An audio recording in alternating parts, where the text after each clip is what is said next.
លេខទូរស័ព្ទនាងណាមានអារម្មណ៍ថាស្គាល់ពេលលើកមកទទួលចង់ភែងសំលេងមនុស្សធ្លាប់ស្គាល់ខលមកប្រាំថានឹកខ្លាំងបងកែងស្ងៀមមិនហ៊ាននិយាយរឿងដែលហួងកនឡងបងក៏ចិត្តភ្លេចដែរតែពេលនេះរូបអូនប្រុងគិតស្អីសួរបងរស់យ៉ាងម៉េចពេលដែលមិនមានរូបស្រីហើយរកសង្សារថ្មីបានឬនៅយើងចប់គ្នាហើយទុំលែកបងធ្វើអ្វីបើសិននាងថ្មីគេដឹងគិតម្ដេចទៅតើកើតរឿងអីទេមកទាំងយប់ជ្រៅ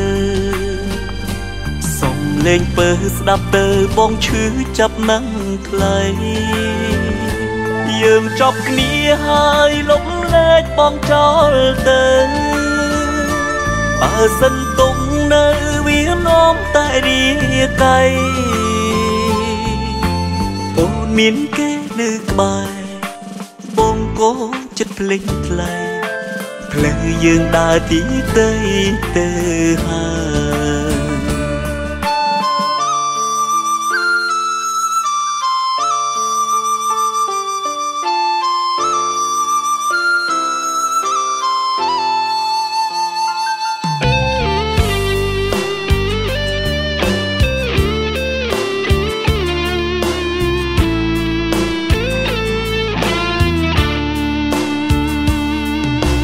រឿងដែលហួងកនឡងបងក៏ចិត្តភ្លេចដែរតែពេលនេះរូបអូនប្រុងគិតស្អីសួរបងរស់យ៉ាងម៉េចពេលដែលមិនមានរូបស្រី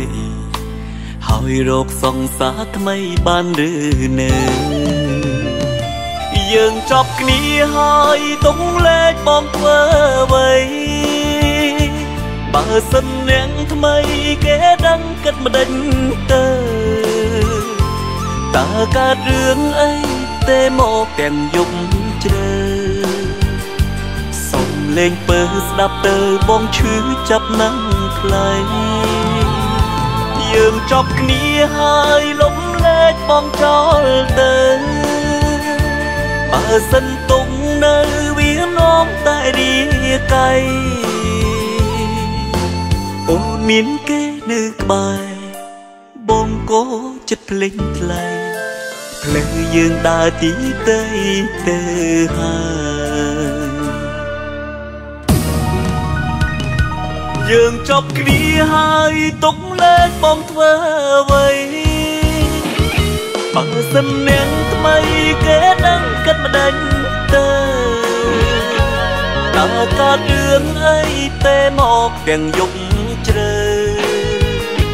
សុំលេងពើស្ដាប់ទៅបងឈឺចាប់ណាំងថ្លៃ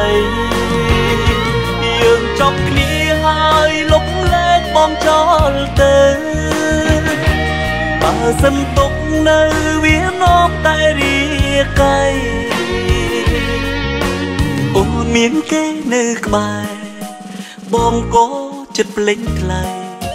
ផ្លូវយើងដើរទីទៅហើយផ្លូវយើងដើរទីទៅ